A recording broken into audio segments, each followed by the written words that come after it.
হাই friends, আজি মই মথৰি বনাম। তাৰ কাৰণে আটা 1 কাপ আৰু 1 কাপ লৈছোঁ। টোটেল 2 কাপ আটা লৈছোঁ।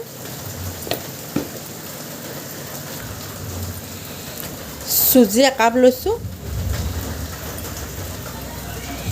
লগতে মই বেচন লৈছোঁ 2 চামুচ। দেখিছেনে? এইখিনি এটা আমি ভালকৈ চালি ল'ম।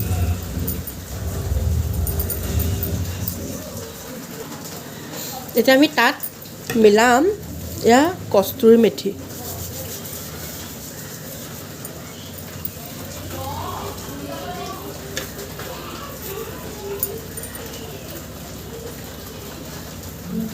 এয়া দেখিছেনে?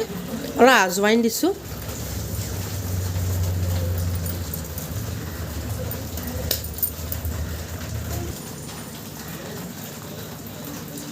অকণমান হালধি দিছোঁ। চিলি পাউডাৰ দিছোঁ।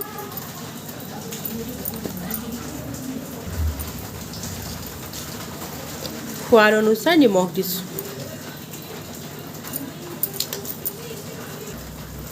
আপোনালোকে তেল ঘিউ দুয়োটাই ইউজ কৰিব পাৰে। মই অকণমান ৰিফাইন দি লৈছোঁ।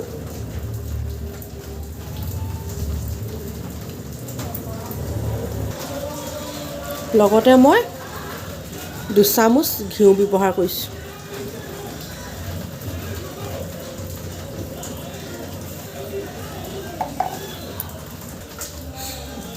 এইখিনি এটা আমি ধুনীয়াকৈ মঠি ল'ম। যিহেতু বতৰ ঠাণ্ডা, আবেলি চাহৰ লগত খাবৰ কাৰণেও এনেকৈ বনাই ল'লে ভাল লাগে।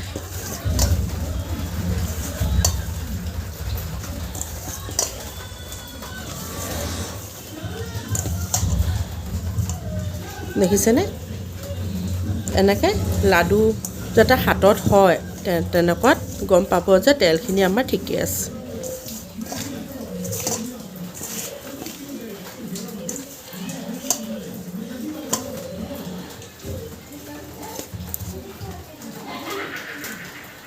এতিয়া আমি অলপ অলপ পানী দি পেলাই লাহে লাহে এইখিনি মঠি ল'ম। আটাৰ নিচিনাকৈ এটা কোমল নকৰিব, অকণমান টান টান কৰি ৰাখিব।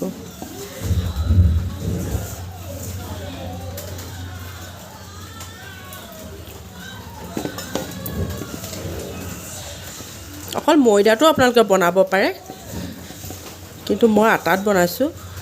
আটাটো একচুৱেলি হেল্থৰ কাৰণেও ভাল।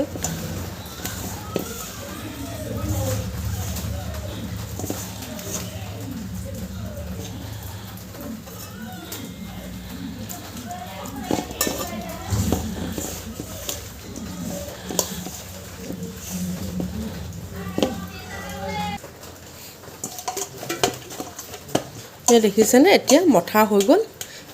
যিহেতু চুজি আছে সেইকাৰণে আমি 10-15 মিনিট ইয়াক ৰেষ্ট ল'বলৈ দিম। এতিয়া আমাৰ 10-15 মিনিট হৈ গ'ল মঠি থোৱা। এতিয়া আমি ইমানকৈ লৈ ল'ম এটা এটা লাডু কৰি। তাৰপিছত বেলি পেলাই আমি যি টি আকাৰত আমি এইটো বনাব পাৰিম।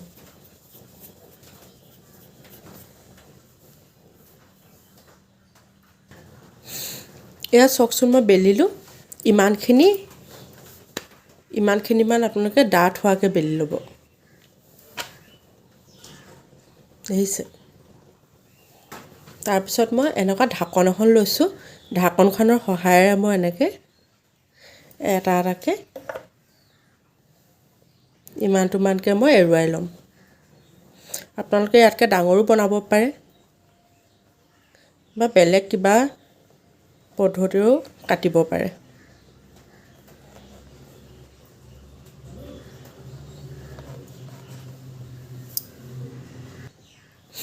এতিয়া আমি তেলত নিদিওঁতেই এখন এনেকৈ কাটা চামুচ লৈ ল'ব, এনেকৈ ফুটা কৰি দিব, নহ'লে ই তেলত ফুলি গ'লে খৰখৰীয়া হৈ নাথাকিব।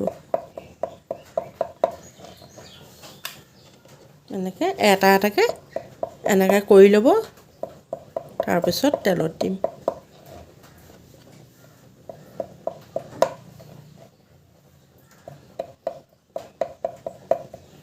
এনেকৈ প্ৰত্যেকটো এটা ফুটা কৰি ল'ব।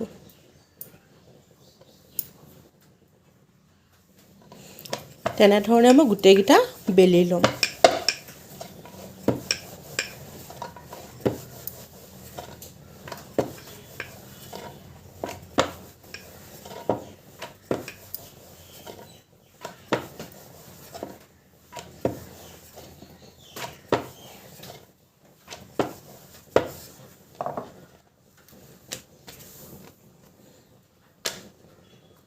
আকৌ আমি সেইখনৰ সহায়েৰে ধুনীয়াকৈ কাটি ল'ম।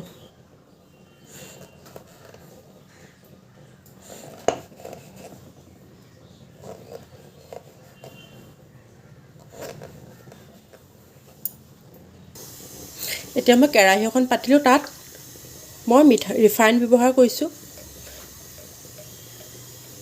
আপোনালোকে ঘিউটো বনাব পাৰে।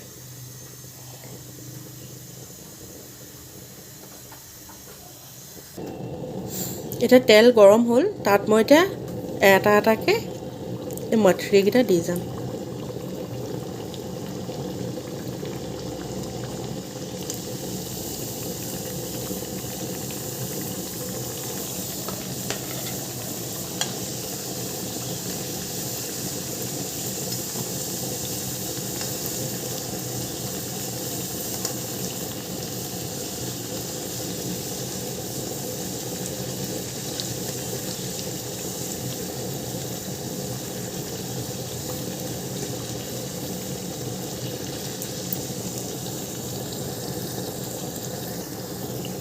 এয়া দেখিছেনে, এতিয়া হৈ গ'ল।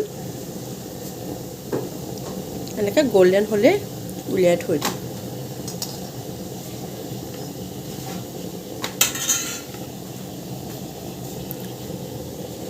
মোৰ যদি ভিডিঅ'বিলাক চাই ভাল লাগিছে, শ্বেয়াৰ, লাইক, কমেণ্ট কৰিবলৈ নাপাহৰিব আৰু লগতে ছাবস্ক্ৰাইব কৰি দিব।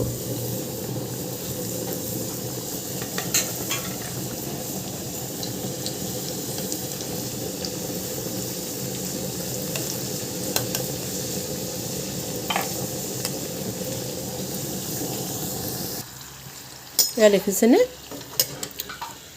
এইখিনিও হৈ গ'ল।